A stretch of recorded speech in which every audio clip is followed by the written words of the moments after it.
So, welcome to the podcast, Christine. Thank you so much for having me. Can you share your background and how you started with Chinese medicine and it eventually led you to create a really great book? Sure. So my profession is an acupuncturist in private practice, Mhm. and I specialize in sexual health. But long before that, I developed my interest for diet, nutrition, and that's been a lifelong passion of mine. So when I started specializing in sexual health, I really wanted to bring that passion to my patients and help them to support their treatment goals through what they were eating.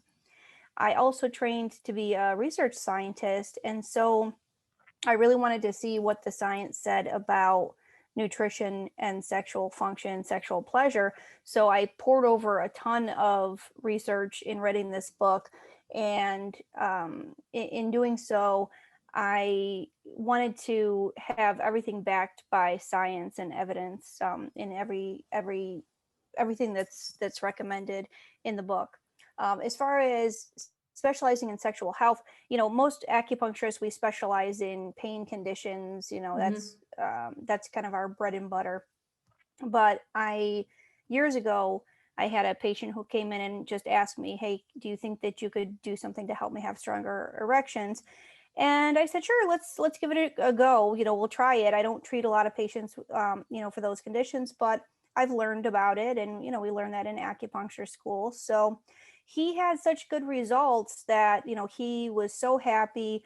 His wife and him had it really added something that they had been lacking. The ability to connect intimately. And so after I treated several more patients and had gotten good results with all of them, I thought, you know what?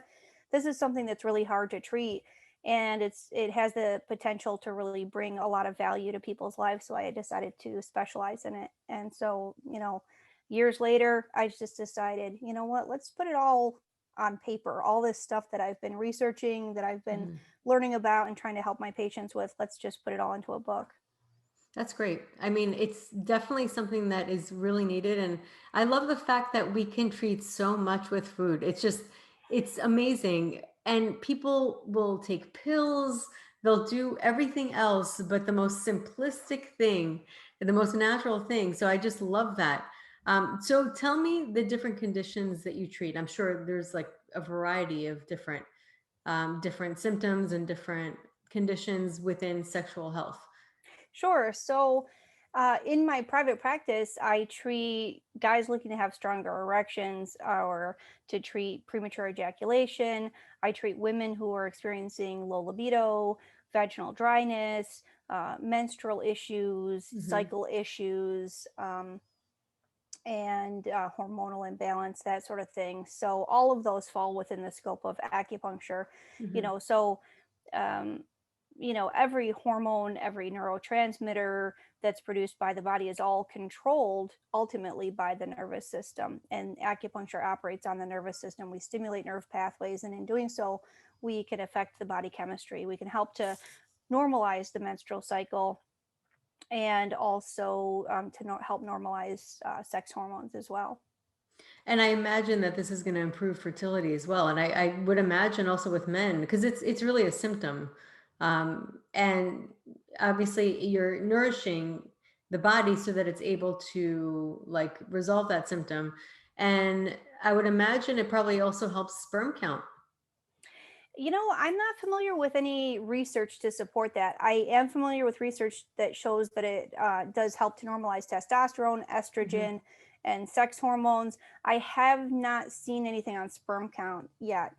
So we'll see. Yeah, We'll I'd see. look I'll take a into it look. because I feel like once you work out, if there's that symptom, it means that they're lacking energetically or they don't have the nourishment needed.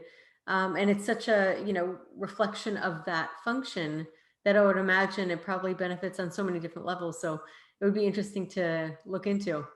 Yeah, absolutely. I mean, it completely makes sense. Once you balance your sex hormones, it makes sense that you would just have overall higher, sperm quality. I do see guys who get their PSA levels tested regularly, and we see things like that. Their PSA go down and that sort of thing. So So yeah, that would be perfectly reasonable It would be an to interesting thing. yeah. So talk about your book, Trifecta of Sex, and can you explain what you have in there and how it can help people? Sure. So, how we view sex and great sex is, we tend to view it as a psychological phenomenon. We have the right person, we have the right mood, it's a good day, that sort of thing. But physiologically, great sex is when our nerves are firing strong, rapid impulses to and from the genitals. Hmm. It's when our blood vessels are delivering adequate blood flow, and it's when our sex hormones are balanced. When that trifecta of great sex is all in harmony, we have the best sex possible, because those nerves firing to and from our genitals, when they're strong and they're rapid, we have the most pleasure. Our sensitivity is at its optimum level. So when our partner touches us, we feel the most pleasure Hmm. and we have the best arousal response. Same with blood flow. We all know that males need adequate blood flow for sexual function, Hmm. but most people don't realize that females need blood flow as well. And the better the blood flow, the better the sexual satisfaction, because things like lubrication all follow blood flow, Hmm. even clitoral sensitivity. So, when we want maximum pleasure, it happens when there's adequate blood flow. And Hmm. of course, we all know about sex hormones. That's involved in libido and overall sexual function. And diet very much affects that whole entire picture very directly. It affects it in the short term. It affects it in the long run as well. So, what are some of the things, or some of the foods that you've noticed that can really impact sexual function? Well, if I were going to say from a general standpoint, I would say fresh fruits and vegetables. Hmm. Specifically, there's also specific foods that you definitely want to incorporate. One of those things is leafy greens. I think that leafy greens are probably the best food that you could possibly eat for sexual function, and it's because it addresses that entire trifecta of Hmm. great sex. So, leafy greens are abundant in zinc. They have phytonutrients, which moderate inflammation. It reduces cortisol levels. Hmm. So cortisol is a stress hormone, Right. which can sabotage testosterone. And so when we reduce our cortisol levels, we help normalize testosterone. That's important for both male and female sexual function. Yeah. We've got tons of antioxidants in leaves that strengthen our blood vessels, that help speed nerve conduction, and we also have nitrate. It's full of dietary nitrates. We're not talking about like the bad nitrates, but the good nitrates, which improve vascular health and help dilate blood vessels in the critical moment. And what are your thoughts about figs? I know for males, it's a big thing, and they say it looks like testicles with the tiny little seeds in there. Yeah, yeah. So figs have a lot of nutritional value to them. And the interesting thing about figs is that, their use, it's like one of the oldest recorded foods that humans have eaten. And there's a reason for that. It offers so much to benefit human health. You've got a ton of fiber. I did read something about how, uh, see the fiber in figs was beneficial for like cleansing out the bad stuff in your intestines and kind of Hmm. helping to nourish, serving as a prebiotic to nourish the beneficial microorganisms. Hmm. And I also have something about it in my book, in the aphrodisiac section, which I'm trying to remember what the specific research was on figs, but I can look it up. But anyways, they are considered an aphrodisiac throughout history. They've been written about and they've been talked about as an aphrodisiac. And I will have to recall the specific research on that to support that. But yeah, figs are great. Hmm. And also, clams. What are your thoughts about that? Because they always talk about that as being an aphrodisiac. You know what? I didn't come across any research on clams. I did come across research on oysters. Or And is one it of oysters? Sorry, it's not clams, yeah, oysters. yeah, yeah, no worries. I would imagine they have a similar nutritional profile, though, just given, what they are. Right. Uh, but oysters, there wasn't really a lot of evidence to support that it was an effective aphrodisiac. However, the one thing about oysters is I think one oyster has almost a full day supply of zinc. And we Right. know I was very thinking the clearly, zinc. Yeah. yeah, zinc is a major player in sexual function and sexual pleasure. So Mhm. I wouldn't be surprised if it's just that the research hasn't been done on that. Right. That's so interesting. Yeah, so that's a key point actually, that people may not like put the two together. And Right. then as far as women's sexual function, what kind of foods and how can diet impact them as well? Sure. So, um, the cool thing about the book is, all the research I came across was that pretty much the dietary recommendations are very similar. Optimizing blood flow, speeding nerve conduction, balancing sex hormones pretty much comes with the same dietary habits. I mean, ideal ratios of sex hormones are clearly different for males versus females when it comes to sexual health. I mean, males do will have better sex when they have higher testosterone, lower estrogen, and females will have better sex when they have um, higher testosterone, or excuse me, higher estrogen and lower testosterone. However, they're also both important for each of them. So estrogen is still important for males, testosterone is still important for females. And so um, in our dietary goals for females too, we want to balance sex hormones. We want to improve blood flow and that.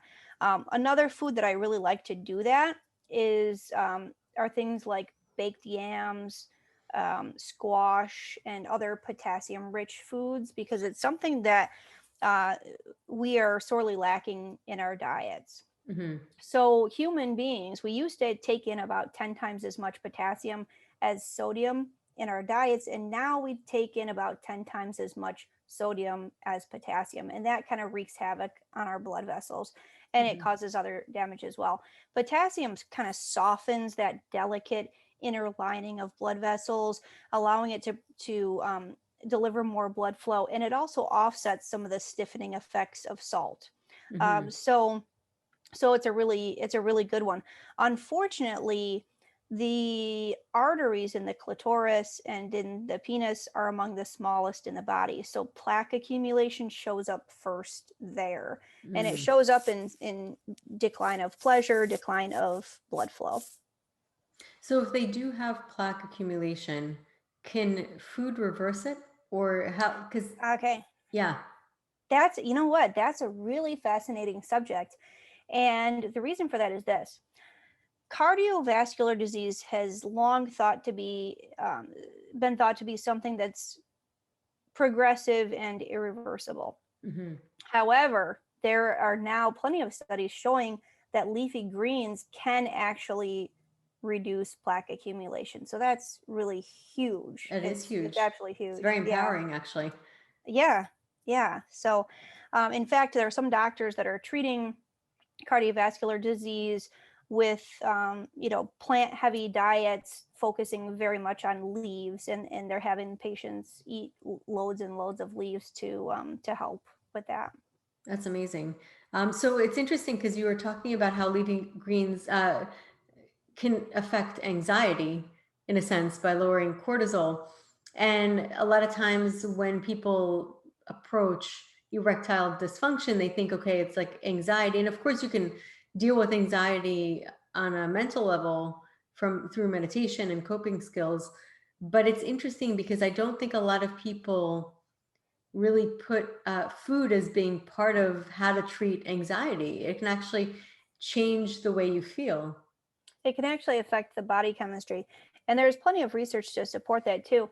Even something like a high vitamin C meal can help you feel better within a couple hours, according to research. So you if whether it's that you're looking for great sex in the evening, or you're just looking to feel better from a hard day at work, eating some oranges, some grapefruit, or some berries can Mhm. really give you a boost.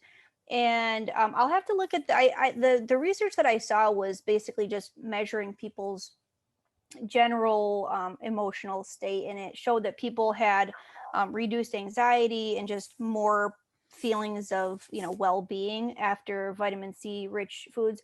But I wouldn't be surprised if the chemistry of that had something to do with our dopamine levels, seeing as how that's kind of associated with our sense of well-being, or maybe serotonin. Yeah, absolutely. And of course, you can't have anxiety and really pleasurable sex because you have to be in a trusting place. Yeah, exactly. Exactly. That actually leads me kind of to another topic, which is that obviously, we want to eat well for great sex for the long haul. We're talking about a lifestyle. Mhm, However, there are actually plenty of studies showing that what we eat affects us in the short run as well. And one of mhm. those things, like I said, was vitamin C. And then other foods are things like potassium rich foods that actually improve blood flow within a couple hours of eating them. And also nitrate, dietary nitrate rich foods improve blood flow. Polyphenols improve blood flow in the short term as well, and that's found in things like apples, berries, celery, and some other things. And then there are other foods that can actually sabotage sex in the short run as well. So after a high sugary meal, testosterone decreases rapidly. Wow. It drops sharply, and similarly after a high fat meal, testosterone declines. Right. And we're not talking healthy fats like Well, avocado. well, interestingly, no, I don't believe so. I think it was the thing that was studied was like a cheese, and it was like cheese and hot dogs or something in the one study. It definitely wasn't the PUFAs or MUFAs. Mhm. But interestingly, you know, we talked about how a high fat meal will stiffen arteries within a couple hours of eating it. The reverse is true for a high omega-3 fat meal. So if you're Right. eating something like wild salmon or something like walnuts, for those who are following a plant-based diet, it actually had the opposite effect. It actually made blood vessels uh, more elastic within that 2 hour window. Amazing. It's so interesting. So what are your thoughts about maca? Maca, maca's Because it actually is a been food. studied. Yeah. It is, yeah, it's an adaptogenic kind of food, and with I believe some of the research focused on the endocrine effects of maca and how it had kind of this adaptogenic effect. It also has been shown in research to have an aphrodisiac quality in the sense that it improved sexual function. So yeah, good for sex for sure. Yeah. And what's the difference between red maca, black maca, and yellow? Now you're getting a little sophisticated for me. Okay, yeah, because No. I get those questions all the time. What I heard though is black maca is better for men and red maca is better for women. Oh, that's interesting. Yeah. I actually had toasted maca as a coffee substitute, and it had this really nice, rich flavor, which I really enjoyed. I don't know whether it was red or black, but I think it might have been red. Yeah, it's interesting, but it for sure, I mean, has so many benefits for sexual health. Yeah. And I mean, I don't know if there's research on sperm count actually. There is for ashwagandha, but now we're going into herbs. I think there is research on sperm count, and I'm going to look it up here. Awesome. Let's see. Maca, here we go. So let me see. Let me see. No, there wasn't any research on sperm count. It improved sexual desire, erectile function, and performance, and it decreased the amount of time that it took subjects to become erect. It increased libido, and it also improved female sexual function. So Awesome. that was the research I found on it. Yeah, I didn't find anything on sperm count. And what are your thoughts about seed cycling for women? Can you say that again? Seed cycling?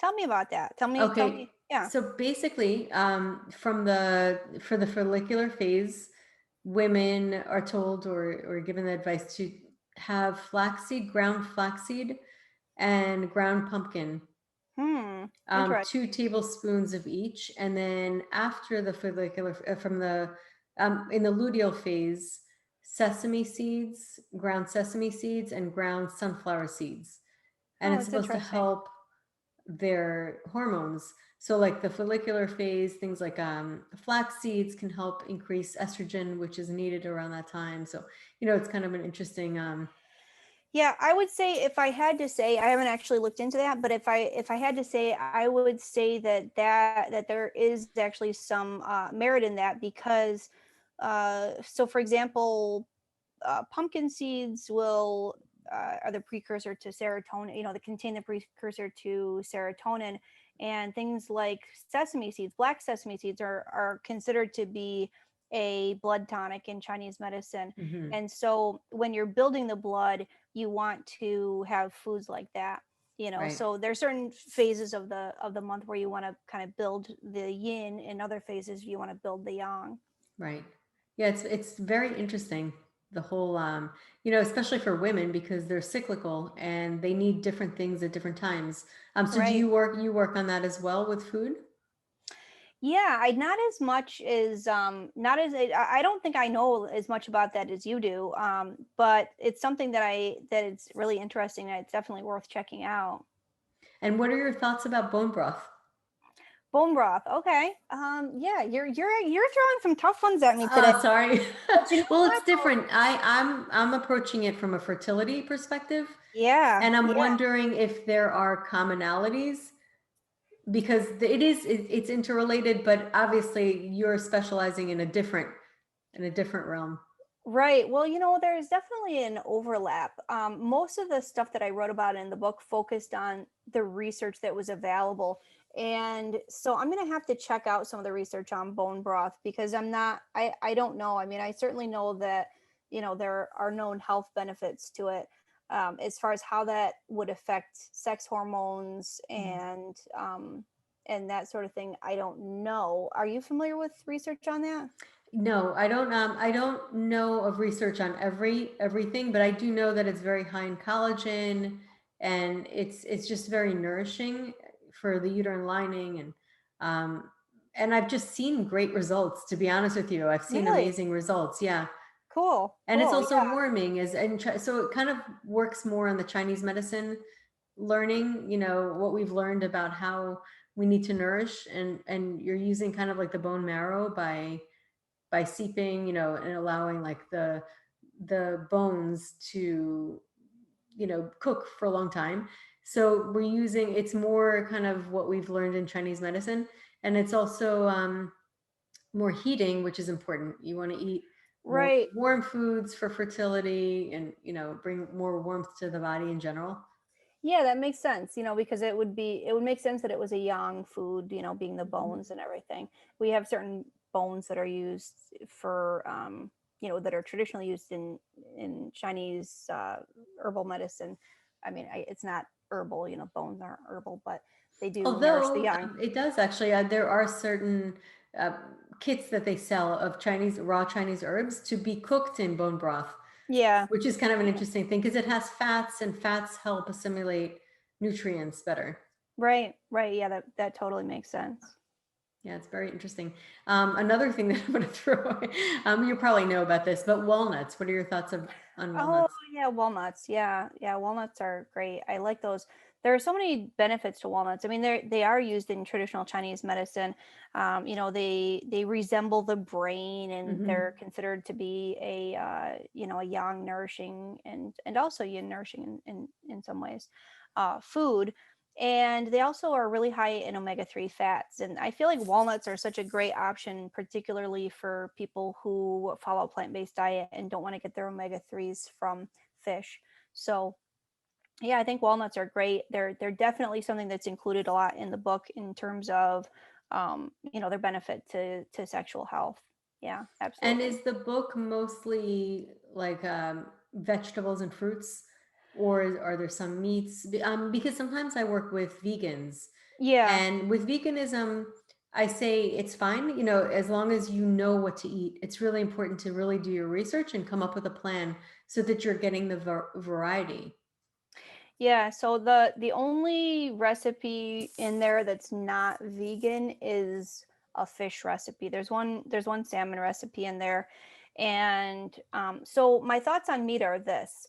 Traditional Chinese medicine does not advise eliminating meat because it's considered to be a blood tonic. However, you can follow really healthy, fertility healthy, sex healthy diet while eating plant-based. The two are very compatible with each Mhm. other.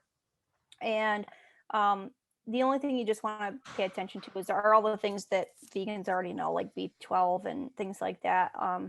You know, as far as meat goes, and as far as my philosophy on meat, is this: when we look at primates and their eating habits, because humans have kind of lost their way as far as what we're supposed to eat. Other animals know instinctively what they should eat. They know what's best for their health and they just eat it. Humans, we don't really know instinctively what to eat, and we kind of rely on nutritional experts, which, don't seem to be in any sort of agreement on what humans should eat. So I like to look at both the research, and I also like to look at other primates and their eating habits to say, okay, well, there are our cousins, our biological cousins. So when you look at primates, they typically eat a ton of leaves, they eat a ton of fruit, and they eat some insects, most of them. The vast majority of them have a small portion of their diet comes from animal product in the form of insects. The amount of that diet is widely, it varies widely. Some species have 0% of their diet coming from animal product. Other species have like 90% of their diet coming from animal product. So again, it varies a lot, and they do eat some mammals as well. So there are certain nutrients that are way easier to get in meat, like zinc. It's a lot harder to get zinc from grains and legumes. You have to soak them or sprout them in order for the zinc to be bioavailable. Mhm. And then there are other things too, but that's just one example of how meat can bring something to the table, Mhm. if that makes sense. But I do think that as a society, we're eating, and especially here in the U.S., we're eating way too much meat and overdoing it on fats, and it's Mhm. definitely affecting our sexual health. Right. And then we talk about traditional Chinese medicine, where sometimes they say too much sex depletes the essence, the jing, we call it. Yes, yes. So what are your thoughts on too much sex? So, how much is like too much? Okay. So I have to say, first of all, I should preface this by saying I'm not 100% in agreement with my modern TCM practitioners on the issue of, sex depleting the Jing. I think it's Hmm. possible. But if you look back a little bit before, Taoism and Confucianism, you'll see that the widely held belief was that more sex is better. So if you look at the emperors and kings, they would nourish their jing by having sex. The female body and her secretions were thought to nourish their essence and actually make them stronger and more potent. So they would have lots and lots of sex to do that. There was a political kind of shift, and it was a big one, which came with a lot more government control of citizens, including in their personal lives. And that Hmm. changed the way sex was viewed in that period. So while before that, sex was considered nourishing for men, it was always thought to be nourishing for women, but that kind of changed, and then guys were encouraged to orgasm without ejaculating, so that essence could be conserved, and it could go along the spinal cord and nourish the sea of The essence, I sea think of the is what marrow. Yeah. yeah, sea of merit, yeah, exactly. So anyway, that shifted, and that may very well have more to do with politics than it does with actual with actual medical practice and experience, if that makes sense. Yeah, no, it does make sense. I mean, it's interesting how politics really gets in the way of everything before, historically and currently. And also with studies. I mean, I'm sure you've noticed, like, you don't know who's running the study, right? Right, Is it a right. company that's running a study, and are they looking for one specific thing? And is it done in a way that's really fairly looked at? Yeah, exactly, exactly. So my thoughts on it are this. I mean, as far as for good health, I mean, I would be more concerned, honestly, about mental health. I mean, if somebody's ejaculating so often that they're not paying attention to their family, friends, and having psychological issues with it, Hmm. then that's an issue. Be as concerned um about normal levels of sexual activity, just a few times a week. I don't think Right, that there with would another be. person. I mean, because, ejaculation could be just masturbation, which, you're taking out the pheromones, you're taking out the physical contact, you're taking out so much. Yeah, And so that, obviously can nourish a person when they're really connecting with another person. So that, there's that exactly. also aspect of it. Absolutely. Yeah, absolutely. Interesting. So you talked about sugar being bad for sex. Are there other foods? You said fat as well, Just or bad high fats. fat. Yeah, just high fat. I mean, we want to get our PUFAs in, we want to get our MUFAs, we want to get our omega 3s in there. And some fat is really important for hormonal balance, the production of hormones, that sort of thing.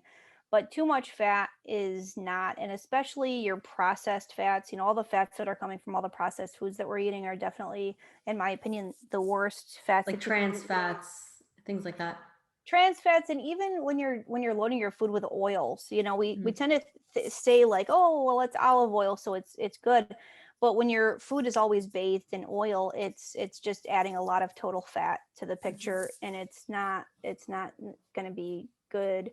It can still cause accumulation, it can still slow the chi when we're adding that much fat to our food. So there's fat, sugar, and salt are the three big ones. Right. Salt, again, we all know Yeah, the this. proportion between salt and potassium, and yeah. Yep, exactly. So those are the three biggest culprits. And then I would just add to that, the further we stray away from nature, the less our bodies like those types of food. So the more processed it is, the less Hmm. um, able you are to see what it once looked like in nature. The Right. usually the It almost becomes worst. unrecognizable by the body, really, because yeah, if you think about natural food, they have life force. At one point or another, they're alive. They're getting nourishment from the sun, and that translates to nourishment for your body. Absolutely. Yeah, exactly. And even in traditional Chinese medicine, food was it was encouraged that food be eaten within 24 hours of preparation to Hmm. conserve the jing and the essence and the what the chi that it brings. The chi was thought to kind of deteriorate after that time, and so Hmm. the body didn't like it as much, and that makes sense. Yeah, for sure. Well, this is great information. I haven't had anybody, a guest like you on before that talks about this. Obviously, this is the precursor to baby making for fertility. So it's super important, and it's something that I think kind of gets put off, or people may not even know that this exists, that food can actually make such an impact. And I think it's a great source of information. Yeah, this book could just as easily be called Diet for Fertility, Yeah. because all of those three things affect fertility just as much as they affect sexual health and sexual function. Yeah, I think it really, sexual function is a reflection of your fertility and reproductive health. Yep, exactly. So, how can people find you? How can people find your book? My website is dietforgreatsex.com, and my book is on Amazon. I'm Hmm. also on social media, so people can contact me there, Hmm. and it's all Awesome. under Diet for Great Sex. Awesome. I'll have that link on the episode notes, and everybody can go back there if they need to see the exact spelling. And thank you so much, Christine, for coming on today. It was a real pleasure having you. I'm so glad. Yeah, I enjoyed myself. Thanks so much for inviting me.